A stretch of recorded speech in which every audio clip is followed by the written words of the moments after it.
Good afternoon and welcome to A Gathering Place, brought to you by the Gullah Geechee Chamber of Commerce. And today's topic is Start a Revolution, Grow Your Own Food, Part 2.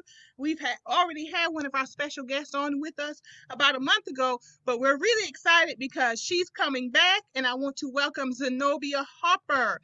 Hi, Zenobia. How are you doing today? Hey, Marilyn. How you doing? Good. I am really excited about this show because we have an additional special guest, Miss Jermaine Jenkins. Let me bring her in. And Jermaine Jenkins of Fresh Future Farm. How you doing, Jermaine? I'm good, Marilyn. Hey, Zenobia. Wonderful. Hey, Jermaine. How you doing? Good. So glad to be with both of you. Thank you for coming and joining us. So our topic today is Start a Revolution, Grow Your Own Food.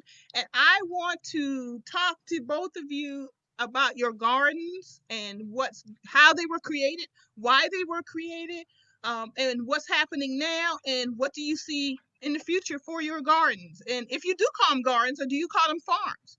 So I want to start with, let me start with Jermaine. Jermaine, good to see you.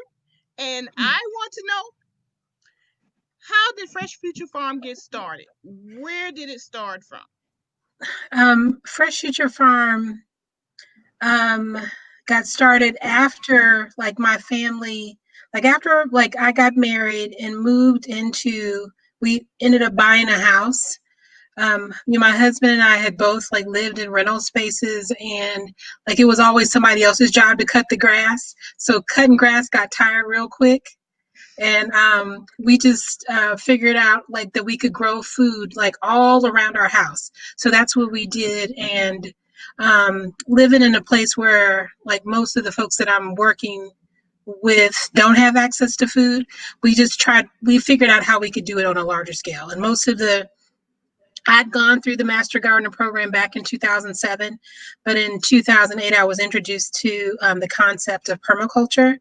And, our yard was a laboratory. And from what we did here, we were able to grow and start Fresh Future Farm in 2014. Okay, so I have two questions from what you just said. You would rather grow food, a garden in your yard, than cut the lawn. You kind of feel like lawn cutting was a little bit easier than maybe growing food? I can't eat that grass. I wanted the explanation. I want all of the real estate to work. Go ahead, Zenobia. Zenobia has a question too. I have that question with my husband all the time one day, and I said to my husband, he had all coming in to do work on the grass, and I just said, we don't eat no grass. Why are all these people coming in, to work on grass, but we don't eat no grass? But there's an interesting story behind grass. It was a sign of wealth to have a yard that was nothing but grass and versus produce. So we've adopted that mindset, or some of us have. And no, if I got to go out in the sun, I'd rather come back in with some tomatoes and some cucumbers and something than just grass clippings on my face. So yeah, we definitely did something around the yard. All right, very good. That answered that question there. And I've noticed there's a movement towards replacing grass with vegetables and gardening. So I'm with you on that one. That's pretty good. It's interesting. I didn't know about that, about grass. So it's interesting to know that history. And then the second question is, what is permaculture? Yes, I want to answer to that question. Okay, well, the textbook answer is that it is permanent agriculture, where it's a whole design science where you create a system where all of the different components work together, and every single piece of that system has multiple uses. Outside of a textbook, just think about everything that our ancestors have been doing since the beginning of time. They slapped it in a book and charged $1,000 and called it permaculture. That sounds like an old familiar story.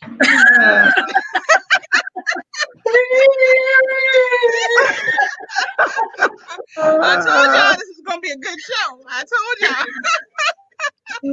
Y'all, I got mosquito spray in my eyes. That's why I'm Oh blinking so no. much right now. Oh my God. You Cause better I'm go get sitting, a napkin. y'all. I am sitting outside my garden. So this is what I'm gonna do. You two start talking, and let me go rinse my eyes out. All right, you go Cause ahead I and do know that. Zenobia got questions. I'll be right back, y'all. Okay. So now, when you first started work in your garden, Jermaine, what Uh-huh. did you wind up starting with? What were some of the things that you started growing first?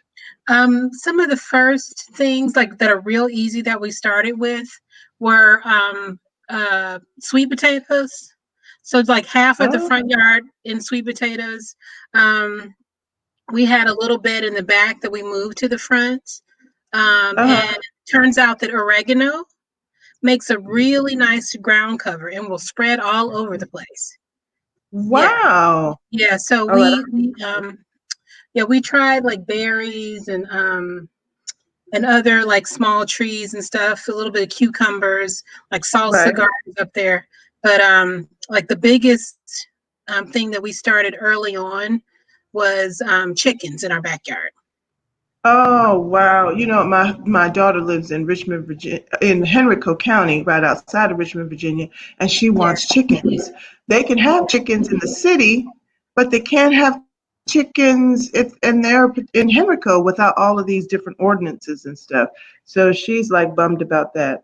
Yeah. But she's getting bees, so she'll have bees in a little Oh, while. well, she can trade Yeah. honey for eggs. There you go. There you go. Yeah. So she's going to work on that and work on, they're talking about changing the ordinances or something so that'll make it easier for Henrico to have chickens. So she's really getting into this thing, man. She Yeah. really is. Well, but that's the thing when it's all it takes is for you to be able to go outside and grab some produce that tastes way better than what you can buy from even Mm-hmm. like the organic high, like high dollar stores to get you Mm-hmm. addicted to feeding yourself with the making the best use you possibly can with the land that you have. So yeah, like growing my own food was a gateway to starting fresh at your farm. If I can do this, I can do other stuff. So Yes. Yes. So Okay, so it Marilyn, you're sounds like back. I missed something really interesting. I heard honey. I heard growing your own stuff. This Yeah, is we what were happens just, when you have to leave to go rinse your eyes out. yeah. All right, so let me ask a question. Tell me if you already. Why did you choose the name Fresh Future Farm? funny story. Well, strategic story. Like when we were coming up with like the ideas around the operation, when we came up, we wanted to come up with a name that described what the farm would be. That was one thing, but the other thing is we wanted to come up with a name that when you looked it up online or in like if you have a phone book, it would be at the top. So Ah, like that's like fresh, bringing fresh food back to communities that used to grow food, and we believe that the way that we grow is the future of farming. So that all combined to create a name that shows right, like when folks search for crawfish, Fresh Future Farm comes up first, and we don't even do that. wow. So it's a wonderful marketing tool that you worked Yeah. into it. Very good, Uh-huh. and I love that. I love that, and I want to touch base with Zenobia with what you just said, Jermaine, about the way we used to grow our food and Mhm. moving towards the future. Because Zenobia, I think that's kind of like part of the idea of what got you started with your farm, also. I mean, I shouldn't say farm, garden, also. The GPS Yeah, Community Garden. yeah, so GPS stands for the Gullah Preservation Society of Georgetown, South Carolina. My husband and I started it about 2 years ago with the purpose of the promotion and the preservation of the culture. And part of what I realize is that we are not that many I mean, we're only a generation away from people being able to see community gardens and home gardens all the time. Um, I grew up having to participate in gardening. not as a means to feed myself, but we knew and we had a responsibility for a small garden. And so I really wanted for that connection not to be broken and for our young people to be able to see gardens wherever they go in their community, and also as a reminder to us as Gullah Geechee people that this is a part of what we did. It's not anything new. It's not special. It's not extraordinary. It was the basic way that people provided food for themselves. And like I said, it's not that long ago that it was something common to see in yards and and things like that. So I really wanted to bring it back. I wanted to also introduce young people to the historical crops that we used to grow. So we do have rice in the garden on a small scale, okra, of course. We have indigo. So we want to be able to talk to the kids about some of the things that were grown historically in the area. We also wanted to have an opportunity for them to be able to work in a garden and to see what it's like to be able to look at a bean before it's in a can, or not ever have it be in a can, and to be able to see what the vegetables look like as they are growing, to see what the plants look like before the vegetables get on the plants and all that kind of stuff.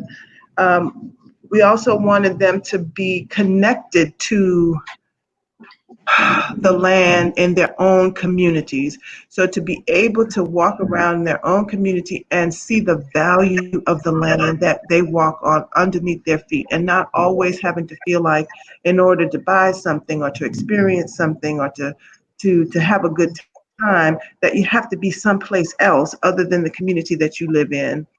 So that was important to us as well. And we also wanted them to have that connection to the land, but also to see the community working in a cooperative way so that you can cooperate and make things happen and grow things in your community. So the garden for me was a way to put that on display. I don't really consider myself a gardener or a farmer. I'm really a student in this particular case, really learning right along with the kids. Another thing that we were able to do with the garden is to be able to start to introduce kids to variety of things. So we've got three different types of eggplants in the garden, so that they're not always purple and they're not always fat and juicy. Sometimes they look like this or they look like that. So different types of different types of tomatoes, unique things that they get a chance to try and to see. So we want to try to help them not be limited only to the things that they see in the grocery stores that they may have available to them, and to help them to realize that there's just a there's just a wide range of stuff that we can eat that are not in a grocery store.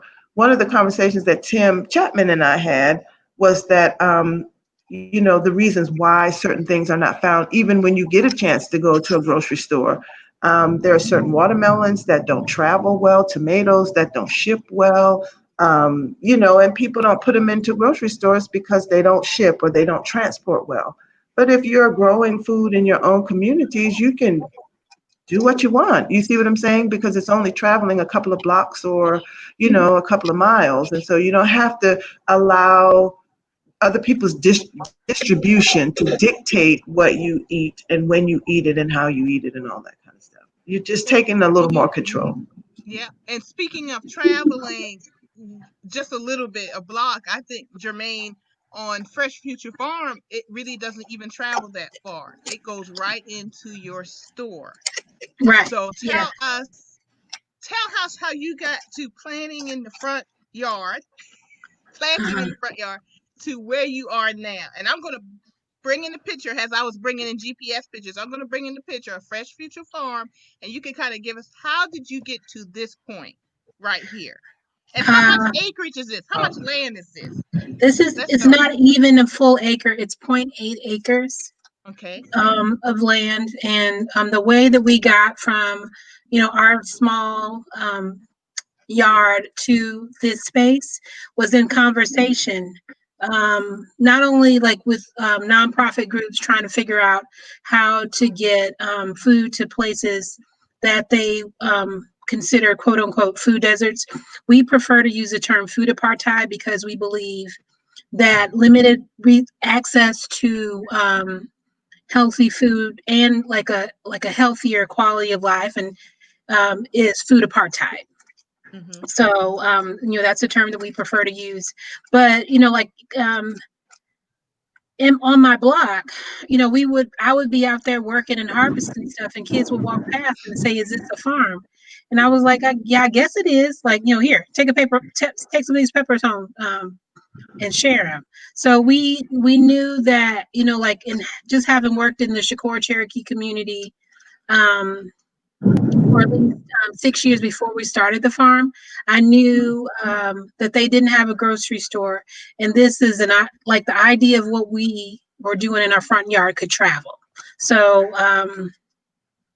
we just started on the edges and worked our way in the middle. And what's unique is that there that turquoise building there in this picture is Okay. actually an on-site grocery store. So from where that basketball court is to that store, it's not more than 200 feet. Wow. I mean, it looks much bigger than that, and I've been out there. So yeah, you're right. It's and how much do you produce every year on that piece of land? Do you Uh, know? we like that's something that we have like been working with universities and stuff to kind of help us calculate. I can tell you from the time that we opened that store till right before COVID-19, we'd sold or distributed 16 tons of groceries. Wow. Oh my So gosh. is that from when you first begun Fresh Future Farm, or just this year? No, that's What's the from time? 2000. That's from like May 2016 till about February of Wow. this year. Wow, Yeah, that is a wow. That's Um a big wow. that's yeah, a big wow. because it's not a farmer's market; it's a grocery store because all the traditional grocery stores in the neighborhood had closed, and the last one, Winn Dixie, closed in 2005. We didn't open this thing till 2016, so that's 11 years that folks went That out they without. mm-hmm. Yeah, Mm-hmm. so Okay. we figured out something, and our hope in starting this is it's a model that can be replicated in other places because like every neighborhood is excited when they get a save a lot, but a save a lot costs $6 million a year to operate. Um, what we do, what we do in this space is like less than half a million, and that's paying people that live in the community living wages to do the work. Wow. So it's staying in the community. It's not even Mhm. going out, because when you have a Safeway, a certain or whatever grocery store, a certain percentage of revenue goes out of the community. And I Yeah. couldn't speak with grocery stores, but I believe with retail, it's upwards to like 86% of revenues go Wow. outside the community. So Um, it's go ahead. Yeah, and that's what is that called? Capital leakage. I think is what I I learned. Yeah, something like Um, that. Yeah. yeah, Hmm. yeah. So, and I while we were growing food in our yard, I was the primary like chauffeur taking my kids to and from schools outside of the neighborhood because all of the public schools in our community, elementary through high school, were failing. So I was spending money like buying the quality stuff that we sell at the store and Hmm. propping up some other well-to-do neighborhoods economy while Yeah. ours was suffering. So the idea is let those dollars circulate where and the quality food circulate where it's needed most. And the nutrition also stays in the neighborhood also, Yeah, because when yeah, you transport, you lose in nutrition. It's right. kind of like buying a car. It depreciates the moment you drive off that lot. Well, food does Exactly. also in nutrition. It depreciates, and it Yeah. has already depreciated because they're shipping it or trucking it from it could be a whole nother country that they're shipping it Hmm. into. And so Well, by the time you get it, that's why we lack taste and we lack a lot of the nutrients that we need. But right here in your neighborhood, I mean, you have your own neighborhood grocery store, and I'm telling you, I'm just totally ramped up about this. I always have been. Even when I worked in Charleston at Federal Healthcare Network and heard about the work you were doing, I was like, this is just so cool. It's like one of my ultimate dreams. Zenobia, you got any questions? I know you got Yes. some thoughts. No, I mean, I just think that it's awesome. I don't know whether or not we have the same kinds of issues because Georgetown, I would imagine though that when you go out into the more rural communities, grocery stores are fewer and far between. But I just think that it is awesome, and the amount of food that you all have been able to distribute over that period of time is amazing. I mean, that really is amazing. Well, In less than an acre. And you know yeah. what's even more amazing, Zenobia? I don't know if you know this, but I'll let Jermaine tell you more about it. But this stuff is not grown directly in the ground. Oh, Yeah, see, you grow okay. yours in the ground. I'll let Jermaine explain Yes. why it is not directly in the ground, and what does she do to grow her food. So Jermaine, I'm gonna let you answer that Yeah. one. Okay, well, just going back to that like permaculture example again, while I was kind of like watching videos, going to YouTube University at my house, I saw a video where like folks were harvesting sweet potato that was grown on a concrete slab. So I was like, wait, so you can grow on top of like a solid like bed like that. So I did the same thing in my backyard, and then just figured like if I could do that on concrete, like what would happen if I planted trees above the ground. And like every tree, all these trees that you see in this graphic around the high tunnel and the chicken coop and stuff, like some are the ones that you still see that are prevalent here are perennials or banana trees. Mm-hmm. Yes. Before it got too cold, but like the whole space is surrounded by fruit trees and bushes, and so like if I plant a banana tree, it takes me maybe what 10 minutes, no shovel, because I just put like wood, put cardboard down on the grass, put Mm-hmm. a overlap or put wood chips on top of that, mound a little bit of soil, stand the plant up in the soil, and then mulch the soil, and I'm done. What? So when you say mulch, is the mulch the wood chips, or is that a different material from wood chips? You can use, we used to use like straw, but our last order of straw, straw costs money. Like there were still seeds in it, so we were pulling grass out Oh of yeah, yeah, our yeah. bed. So we just switched, and all we use now, like, is wood chips, because wood chips are free. So I just got wood chips actually from GPS Community Garden. Hey, Zenobia has a big pile, and so I'm growing a garden here at home, and it's all potted. And I've been paying yeah, attention to you, Jermaine, because I've done my wood chips on top of the pot mm-hmm, to hold the water in. right, So you tell me the exact term for that. But I went to Zenobia, and she very graciously allowed us to get some of those chips. And my neighbor is also planting. Also, she has more beds and stuff. But our plan for next year is to prep a bed and do exactly what you're talking about. Layer it with the cardboard. So I have plenty of cardboard. Friends and family have been donating cardboard boxes to me. We're going to do the yeah, straw, and we're going to do wood chips. But our thought was, because I have so much soil now yeah, that I've bought, can we still use that soil? Would you yeah, recommend mm-hmm, that? Okay, yeah, yeah, good, because good. So we we're on the like, right track, because that's what we were yeah, going to do.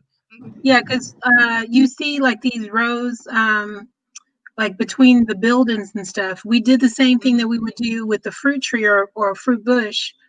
But there's just like we just built like 45-foot long rows where we took soil that we brought in and built the bed.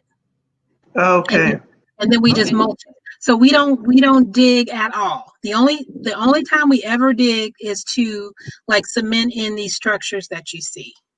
Gotcha. Because where Okay. Fresh Future Farm is in North Charleston, and I used to work there, so I'll say it. And in North Charleston, there are like 121 chemical plants, industrial type plants, and the ground is toxic. So Yeah. you're not encouraged to grow in that ground because it's full of toxins, which that's a whole Oh nother show. I got to bring some man. other experts in to even talk about that. But Yeah. that's Yeah. one reason it's Mhm. that you grow above ground Right. because Well, yeah. it's healthier. Well, it's healthier. And then like we were fortunate because before like we got here, like this like zero point 0.8 acres is part of like a playground area for a school that used to be there, and that school had been in place since the 30s. So like it was just like filled dirt. There hadn't been any chemical plants or anything in that space. But Oh. like if you like if there are issues with chemicals and whatnot, the whole thing of mulching with wood chips, the wood chips in the cardboard produce mushrooms, and those mushrooms clean the soil from the top down. So like I was talking about like stacking, they call it stacking functions in permaculture. Yeah. Uh, Wood chips do a lot at the farm. And, like over the course of like the last 5 years, we continue to do what's called sheet mulching, putting cardboard down and putting wood chips over top to kill the grass. We have probably grown a foot of topsoil in that time, Oh Wow. wow. And how many years did you say that took? in the last 5 years. Wow. Wow. Wow. Wow. You see, me and Zenobia are just the wild twins here Well, today. I like I said, I'm really a student to all this, and we are working on a land that's heirs property, belonging to a family that has allowed us to grow on their property, and I'm really psyched about that because it's on a major road in Georgetown, a Merriman Road, so people travel that road every day, and they can see what it is that we're doing, and it's a wonderful way for us to advertise without having to advertise. And, we get people stopping by all the time just to ask what's going on, to tour the garden and all that kind of stuff. So it really helps us with the community aspect of things. But there's a bunch of different types of soil on that ground, and there are two plots. I had everything kind of tilled up and divided into boxes because I could kind of visualize boxes a little better. And some of the things that we're doing, um, or some of the places are really has a lot of clay in it. So I really was thinking about doing raised beds next year on those areas, and I was thinking about doing that whole cardboard box and mulching thing in those two boxes. But I might do that with more of the space. Now, part of it we did plant in the ground because we're working with the master gardener Tim Chapman, and he really did want the kids to see what traditional, you know what I'm saying, traditional farming looks like with the food actually being in the ground and tilled up soil and the whole 9 yards. And all of it's doing well. Both of them, the raised bed situations, the mulch situation, and or the planted directly in the ground. But I'm just y'all ain't gonna be able to come and get no more of my mulch. Shoot, my wood chips. I'm gonna keep my. I'm gonna start being stingy Oh, with my wood chips because I oh, got stuff oh! to do now. I don't let the secret out, and you can see the wood chips in this picture that I have up.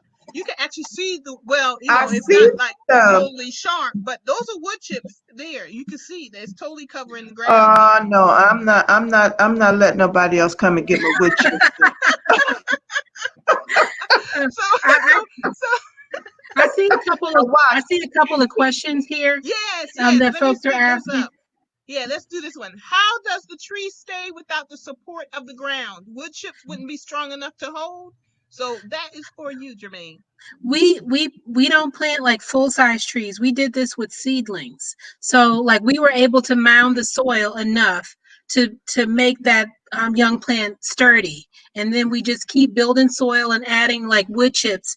And the wood chips, not only do they create soil, um, like um, eliminate the need for us to water, because the other thing is that if you looked at that picture or the pictures from the farm, we don't have any. We have irrigation installed, but we don't use it.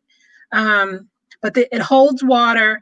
And the other thing that happens, especially like in a young bed, the wood chips, when it rains, like if it was not covered, the bed would fall apart. But the wood chips create like a ricochet effect with the rain, so it seeps through and it doesn't like downgrade that the mound so that the tree doesn't fall over.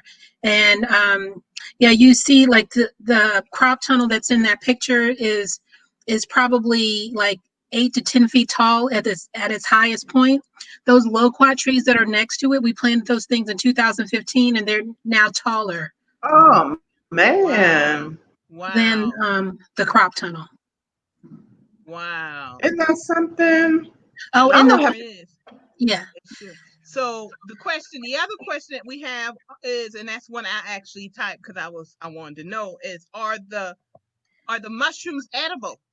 I would say no, Okay. but like what we like when we try to explain what we do, for folks, we garden like a forest, and if you look in a forest, there's like rotted wood, leaves, animals die yes. and it rains. Mhm. Mhm. All of these things fertilize the space, and just a byproduct are mushrooms. And even though we can't eat the mushrooms, develop a relationship with the plants that they are around, and like turn around and then feed that plant. So Okay. while we can't eat it, like it's feeding the plants around it. And so Oh this goes into wow. the permaculture where everything serves a purpose and it's like a circle. Yeah, and One thing feeds the other. yeah, and we like to use the term ancestral conservation in farming All right. to All right. describe this stuff, because a lot of those concepts in permaculture books came from Black and brown folks, from the beginning of time. I got you. I got you. So we got another comment and question. Oh, seedlings, that makes more sense. Thank you for clarifying. And do you have to worry about termites with the wood chips? Um, like if like we have, because of like COVID-19, like normally, like if we get like 10 yards of wood chips before COVID-19, that 10 yards would be gone in like a couple of weeks. Now that we are not there all the time, the wood chips are sitting there, and that big mound of wood has gotten termites in it. But we just found out that the fire ants eat the termites, so it works out. Ah, So at this point, we need to well. break out into the circle of love. Yeah, yeah. Uh, But, we got fire ants like crazy, man. So we ain't got to worry about nothing because the fire ants, you can't ever get rid of those things. I'm gonna tell my husband stop killing the fire ants. Let yeah, them. They just let serve them a work. We purpose. we figured they. Yeah. I didn't know what the purpose was, but yeah, fire ants will kill and destroy termites. Easy Okay. peasy. So Well, then, there you go. yeah, There you but go. There you go. another point, because like we used to manage a community garden not far from the farm, and we used untreated wood to make those beds, Mhm. and we got termite damage from untreated Uh, wood. And as a result, we just moved away from boxes and started just mulching freeform beds. Because okay. after the termites like finished eating the wood, they started eating our sweet potatoes. So yeah, we Mm. don't. So we Oh, they, yeah. they got all fancy. Uh They huh. eat. They So got all let's fancy. Yeah. Okay. So let's go back to the sweet potatoes very quickly. But before I do, let me do a quick station break.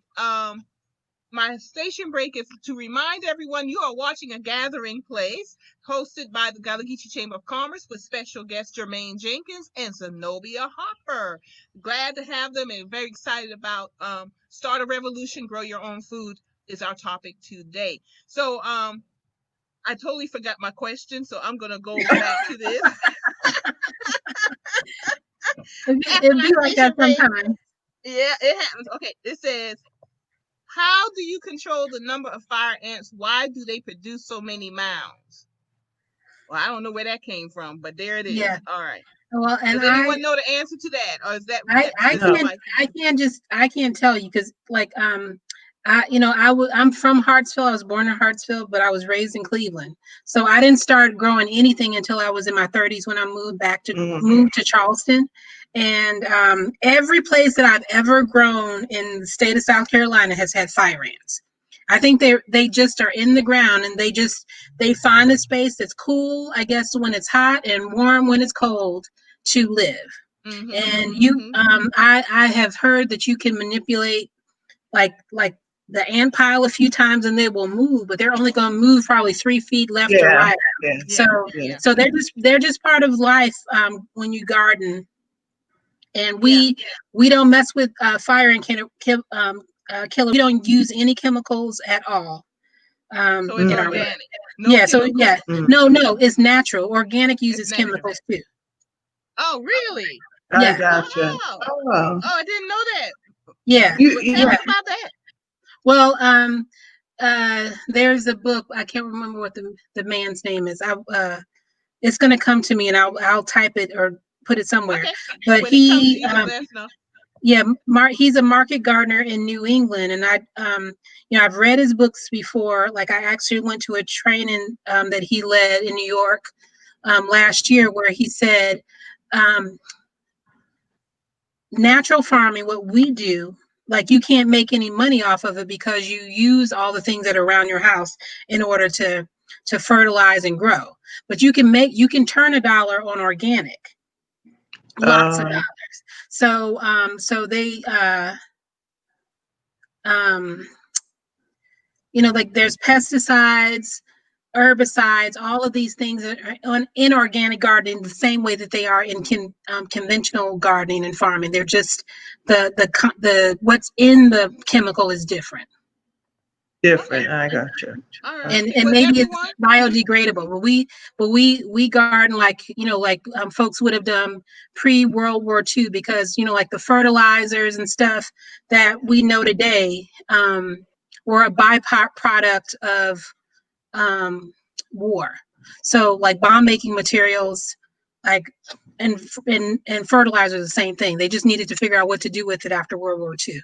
And that's the same thing that happened with plastic. Plastic started out as a military product, and they had to figure out how to make a civilian, because the wars, well, we hope it used to be wars eventually end, and you don't need that product anymore.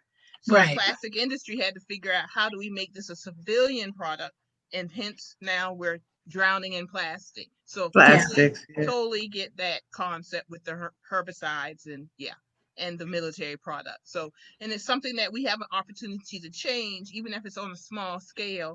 And look where you started in the yard and how large you are now. So Zenobia, Mhm. you're And I starting this sure, and year.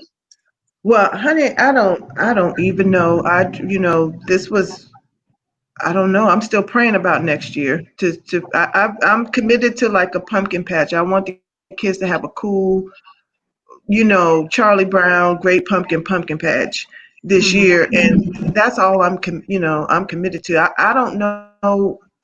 I want to see how far the community will take it. I'm hoping that it will catch on, and that even if it doesn't continue to manifest itself on that particular piece of property, that people begin to think about their own food, what they consume differently, and want to grow stuff, even if it's just on a even if it's just on a small scale. I'm just wanting people, and also for people to be able to figure out ways to deal with land. There's so much land in a lot of our neighborhoods that people are not doing anything with. Some heirs property that's just a bone of contention. People fighting over who owns it more than the other part of the family. But absolutely nothing happens on the property from year to year except taxes are being paid or not paid. And it's a controversy. But I think that people will look at the land under their feet in their own communities differently if they're doing something on the land. And growing food is just an awesome thing. It is. It's very much an awesome thing. And I just want to show y'all because I'm growing food, right? Hey. That's why I'm in my driveway sweating. Yeah. Because I Uh, and all this is from pots. I nothing in the ground. It's my pots on my concrete wow. driveway, and the okra is starting Wow. to kick in. So I'm sharing it with folks because I can't eat this. You can't eat okra fast enough. But this is my okra. Oh I'm Yay. wow. so proud of myself. Yay. I'm like using it. I get excited about it. I get excited seeing the little tiny tomatoes come in and they grow My and they start feelings are hurt. sprouting. Yeah, My I feelings have. are so hurt about tomatoes. I put my Oh, tomatoes in the wrong place, and they have just drowned and stressed. And every time they try to come back, it rains. It's just Just so. just just pile a whole bunch of wood chips right there. It'll soak up that water. Oh, let me see what I can do. I'll see there you if I go. can salvage any of them. But but everything else in the garden is doing doing fairly well. But that's one of the things about putting it in the ground. We just really didn't know what, you know, different parts of that. We have about a half an acre, what every part of the garden was going to do. You thought you were up high enough or in the right spot for certain things. So it's really been a learning experience for me. And Tim Chapman, our master gardener in this area, has really been instrumental in helping us to be as successful as we have been with getting stuff out of the ground. My okras come in. We planted Italian flat beans we've harvested of just one row. We've harvested off 6 times, you know, and have I've cooked them, frozen them, so the kids will be able to taste them, and when the corn comes up and all that kind of stuff. So we've got butter beans, we've got crowder peas, we've got corn, we've got different types of corn, we've got had squash.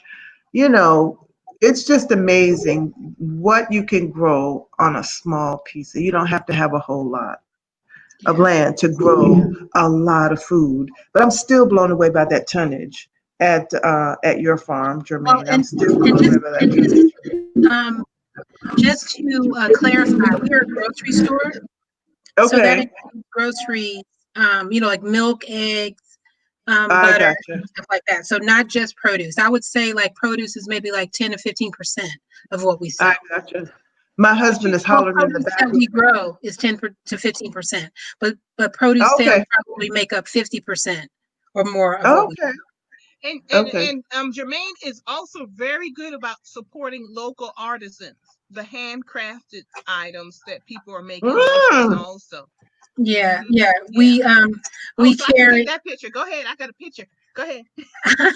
we yeah, we like Motherland Essentials is a local soap maker here, like who would supply our store with some of her like delicious like smelling soaps. You want to eat her soap, it smells so good. Um, Oh, wow. but we have carried like jewelry from somebody. There's like we paid another artisan to like do a logo on some of our hoodies for us. We Our store is closed right now because you see that it's a smaller building and we just want to keep our Yeah, yeah. customers and our staff safe. So we deliver groceries twice a month in the neighborhood. But Oh, that's nice. we've hired black chefs to come in and prepare like some value added item to go with like the basic groceries that we distribute. So yeah, it's a mix of stuff, and we want to get to a point where instead of like having to procure like a nationally sold spaghetti sauce as an example, we would Yeah, love yeah, to yeah. work with farmers and food entrepreneurs to be able to get a product that is like got wholesale licensing so we can sell it in our store. All right. Oh, Very good. wow. So big plans Okay. for bigger and better things. We have another question from our viewing audience, and it is from April. Hi, April. How are you doing? I have missed this, but what types of plants do you suggest for indoor gardens? So, is that something to eat, April, or just to enjoy what plants bring us, refreshing the air? So, we'll just take it as maybe something to eat because we like to eat what we grow here. We eating Yeah. folks here. Mm-hmm. Yeah. Well, and I don't have much experience growing food indoors, but I know that you can get away with like spring onions and some herbs because the spring onions produce a bulb, but you can just eat the green tops, and forever and a day. And then Mm. herbs only produce leaves, so you can get away with not full sun to grow those. But yeah, like 100% of the growing that I've done has been outside. Very good. I have no. The only thing that I can tell you, I do remember walking into a store that used to be on Front Street, and someone was growing pineapples, and she had this beautiful pineapple plant that I think she named him Fred or something. But Fred was You're not producing supposed to pineapples, name it. Go and ahead. yeah, Yeah, but you can name it. I don't know why, but Fred was producing, but it wasn't on the inside, but it was like on a covered porch. But I know I started all of my vegetables on my back porch. I had over 400 plants on my back porch. Wow. So I started them there, and then so then just transplanted everything to the outside or on my porch or in the garden, or gave it to my mother or friends or whatever. But everything that I started, except for okra and corn, were and the beans were on. Some of the beans were on my porch. So it was a good way to get started, especially since we had to start the seeds before it got hot, before it got warm. Yep. Very good, very good. So we have another quick question here, and it's yeah. Tell us about your monthly boxes, CSA, and I used to know what that stands for. Cooperative something, I believe. It's But go ahead. CSA stands for Community Supported Agriculture, There you an go. idea created by Booker T. Watley, a Black man who worked at Tuskegee University. But the what we do, Tracy, is we are distributing directly to people that live around our farm. We are not attempting to go outside of the neighborhood with that produce, because folks are not working, or just have like less resources than they did before Mm-hmm. the pandemic. So we support folks by doing grocery deliveries twice a month. All right, very good. And Jermaine, you have plans to expand this concept beyond your neighborhood. But before you expand, you're trying to do something with that land right now. And I think, and I actually was I like to say I was part of this. I made a donation and I did a video, but you did a Kickstarter. It was a Kickstarter you did it on, a Yes. fundraiser last year. Hmm. And tell us about that. How much did you raise? And then tell us what's going on with it right now. Okay, well, thank you so much for being one of those first like pioneer videographers to promote You're our welcome. Kickstarter campaign online. But it was launched a year ago last week, June 24th, 2019. We set a goal of raising $60,000, with like 45,000 ish of that to buy the land that we are leasing right now, and the rest to make infrastructure improvements. And we were able to raise $72,500 Yeah. via Kickstarter. Our challenge right now is that we had that money in the bank since last August, but like the contract that we received from the folks that we were supposed to work with just had some deed restrictions beyond like right of first refusal that limited like that land's value to us. So we are negotiating. This has been a long haul. And there was a story that came out on Juneteenth about the fact that we still, even though we've had the money, it's collecting dust in the bank, we still have not been able to buy because we are waiting for a clean deed in order to make that purchase. So So for Wow. clarification, it's a so for struggle. clarification, we're going to get into this because I want people to support you because Yes, I truly believe in ownership, in yes, particular land ownership, but business ownership also, because this is a business. I mean, right, it's a social impact business. You're giving back to the community, but it's a business. right. So who owns the land right now? Who just owns it? The city of North Charleston owns it. Okay, yet they are not directly negotiating with you. They sent you to a second party.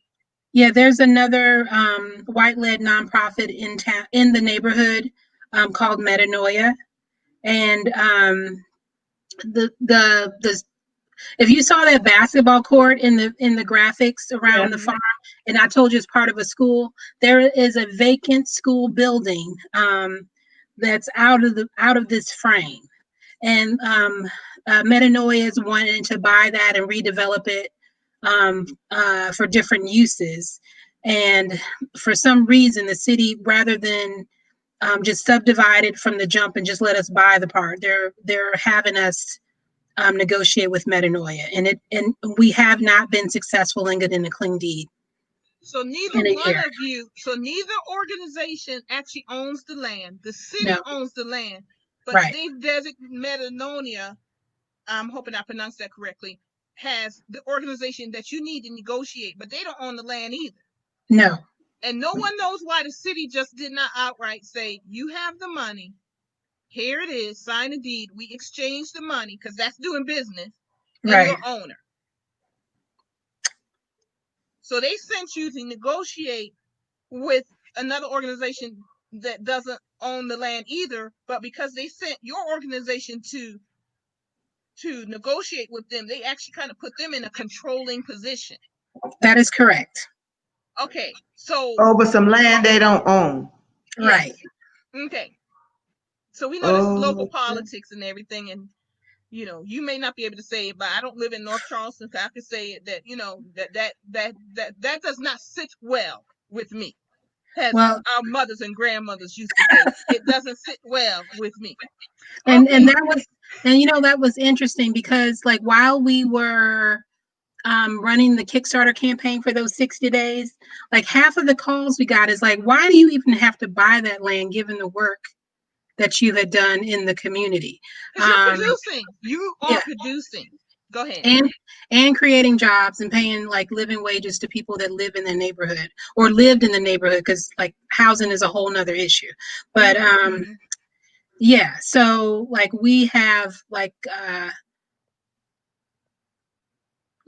we have engaged, negotiated unsuccessfully up until this point, at which time, we decided it was important to let the public, because we're trying to explain to our backers why they haven't been invited to a deed party yet.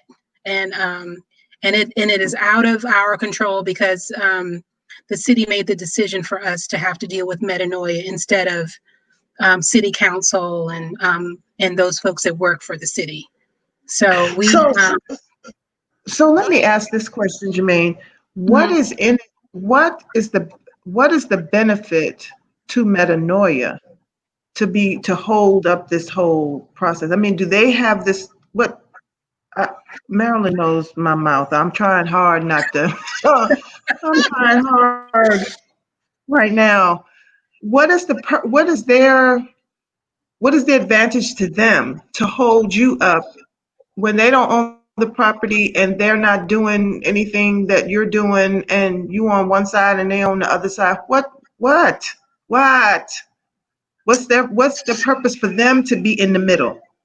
I don't understand the purpose, but I'll tell you that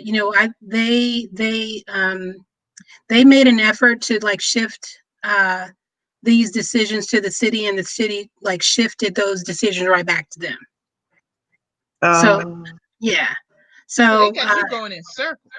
um, all the circles, and our lease ended last September, and we raised the money a month before that, and we got an extension on the lease that's up. The city council in North Charleston made the initial lease to us in September of 2014, even though the paperwork says July. So technically, like if you look at paperwork that's sitting at the city of North Charleston, our lease is up this coming month, and we have the money since last August.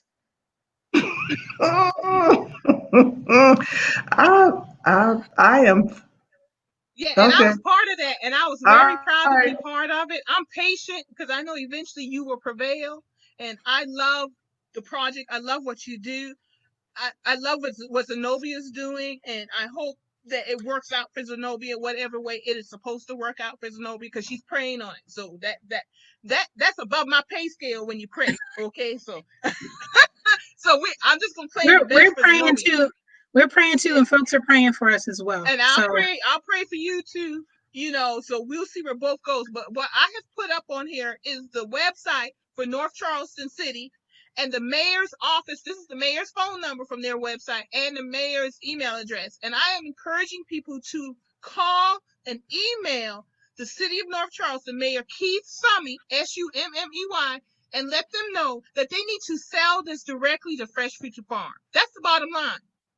And I've been reading the newspaper articles about this situation, and the city never comments. They're not responding to any inquiries from reporters. So I it's not sitting well with me. I'm not going to say why. We can all, we can all kind of figure out why, but that would just be guessing because the city hasn't said anything. So that's all right. The people need to say something. When you have community-based organizations such as GPS, such as Fresh Future Farm, we need to support these organizations. And I brought them on to tell us about gardening because that's what I love to do. I love fresh food. It is good for us. It's really getting back in touch with who we are.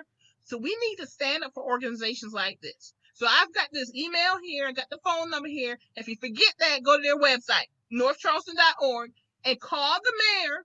I'm putting a call to action out. Call the mayor, email the mayor, and tell him it's very simple. Sell the land to Fresh Future Farm. That's it. yes, And yeah, and folks need to show up to city council meetings and tell them the same thing. Sell the land to Fresh Future Farm. Stop playing games because you are impacting your community in a very positive way. And you can tell when I get passionate and hot about something how I react. So yeah. Zenobia, So and anytime. yeah, Go so ahead. in other words, what we are wanting to have happen is for the city of North Charleston to take y'all's money. Right. In exchange for the money, give y'all the land and a deed to the land. A clean That's deed that doesn't have indeed. restrictions about how we need to operate and all that stuff. Yeah. Who does that? Take the money. Give you the land. Nobody does that. They're playing games. So, They're so playing North typical games. Charleston is in a situation where they don't need to take the money. They good. I don't know. And Well, yeah, Well, North I don't know Charleston is what. the third largest city in the state, and a lot of industry is like housed in the city limits here. Like So 121 chemical plants. right near I'm, where we are. I'm wondering how many land restrictions were put on any of the other businesses that wanted to buy something in North Charleston. I'm just curious about that. That's a Good great question. question. Very good But question. I do know from doing a business in this world that nobody wants to give up power.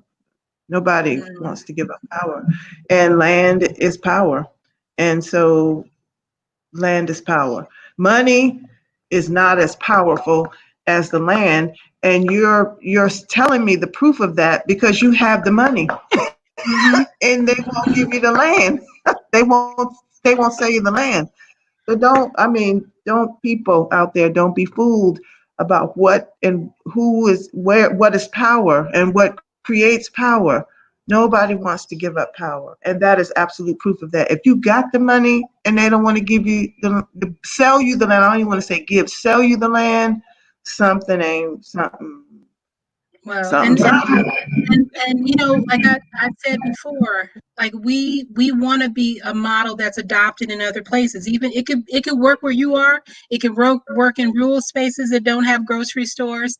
And in order for it to be sustainable, all of those You have places need to own the to land. own the yeah, yeah. So I so think I yeah, beat you on that. we're not one. going Go to take ahead. a bad deal that we wouldn't want anybody that like we train to do. So we're not going to take that. We're not going to take a bad deal.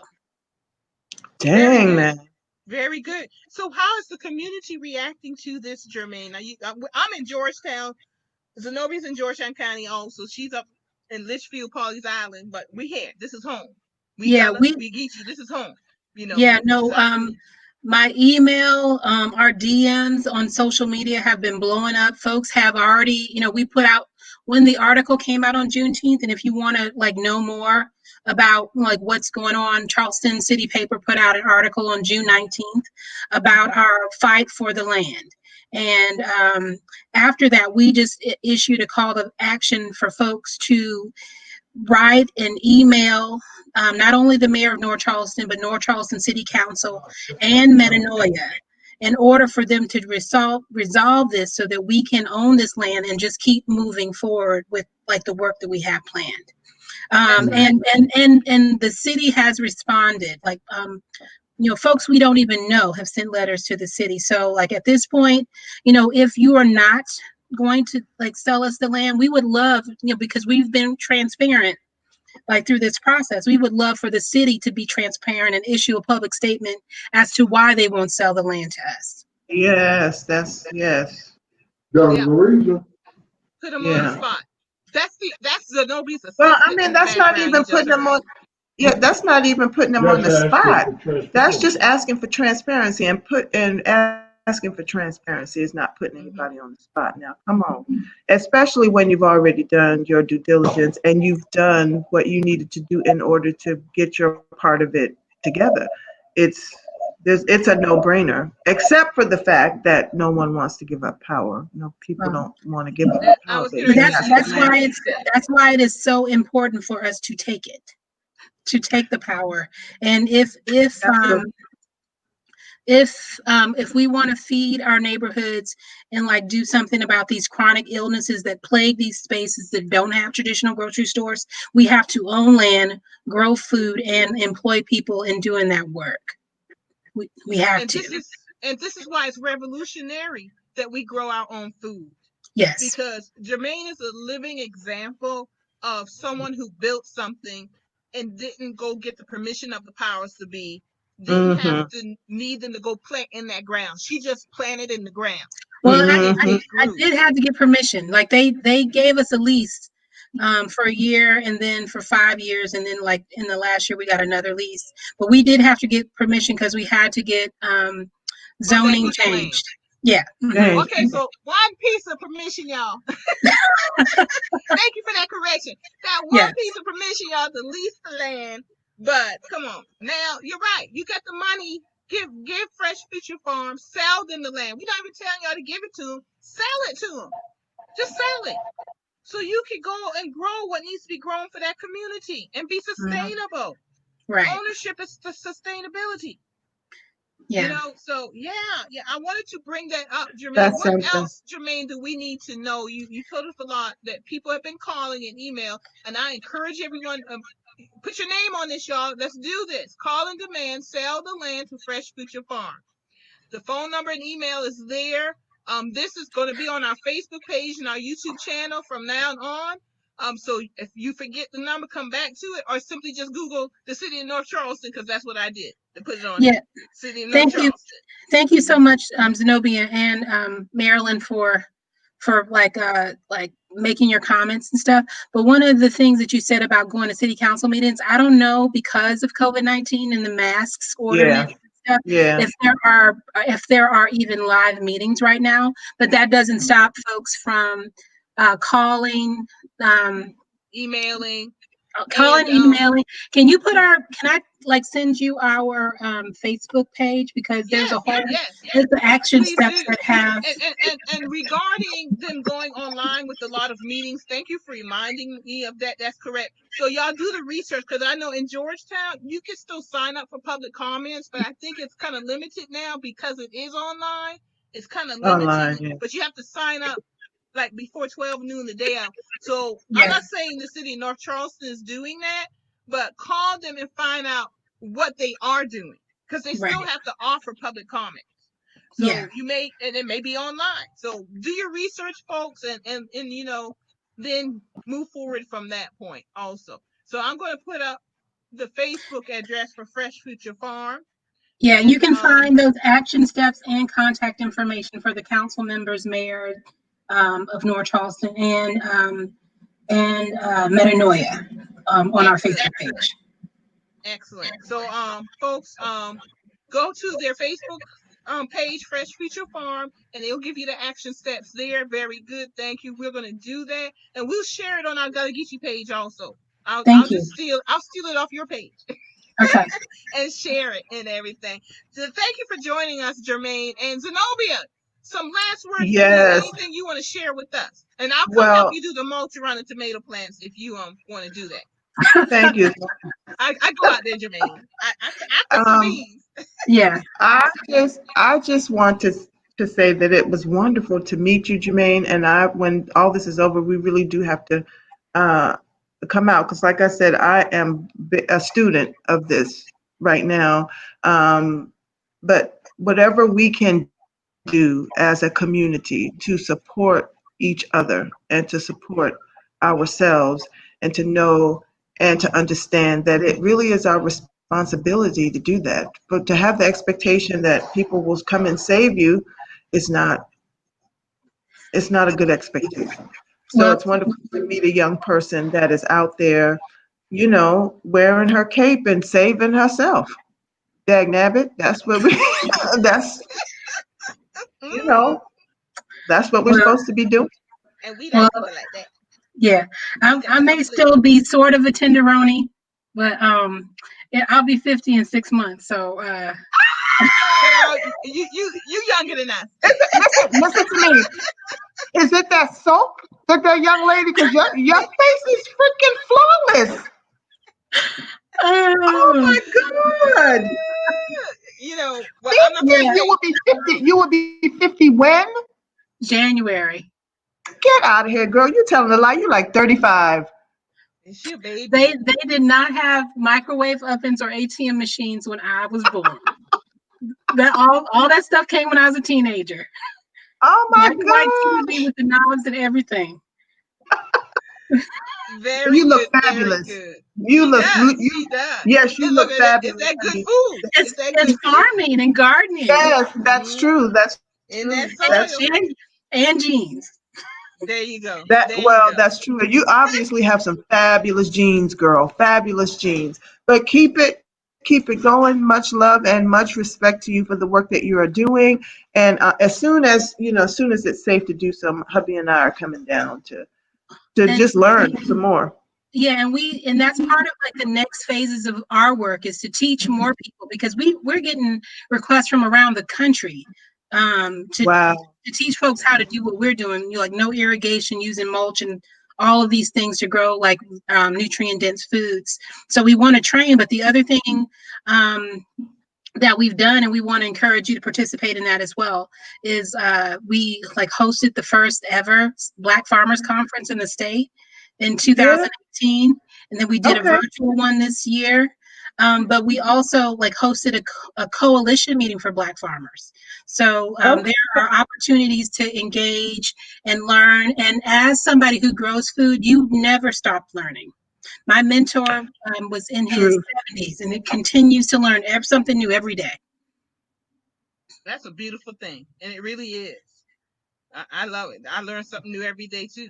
I learned Yeah. something today. Permaculture. Heard it, Yeah. didn't really know, understood what it was. So this Yeah. is a beautiful thing. Mhm. There you go. Well, Yeah. anyway, Yeah. y'all, I enjoyed this show. I actually have another conference call I have to get on, y'all. They're like beeping me, so I apologize. And it's been actually over an hour. So I mean, Bye, it's been a great Marilyn. show. So I want to thank Bye, Zenobia. Marilyn. Bye, Bye, Zenobia. Marilyn. And I want to thank Jermaine, Zenobia Harper of GPS Community Garden, and Jermaine Jenkins of Fresh Future Farm. Thank you for coming on a gathering place. And this Friday is We Network, folks. If you want to register so you could pitch your product, service, your business, register on our Facebook page for We Network every first Friday of the month. We'll see you later. Thank you, Jermaine. We'll be in touch. Take Keep care. Thank us up to you. date. And Nice meeting Zenobia, you, Take thank you Zenobia. care. too. Nice to meet you too, darling. All Okay. With right. your Good night, 50-year-old, 35-year-old looking self. Bye. y'all. Bye. Bye.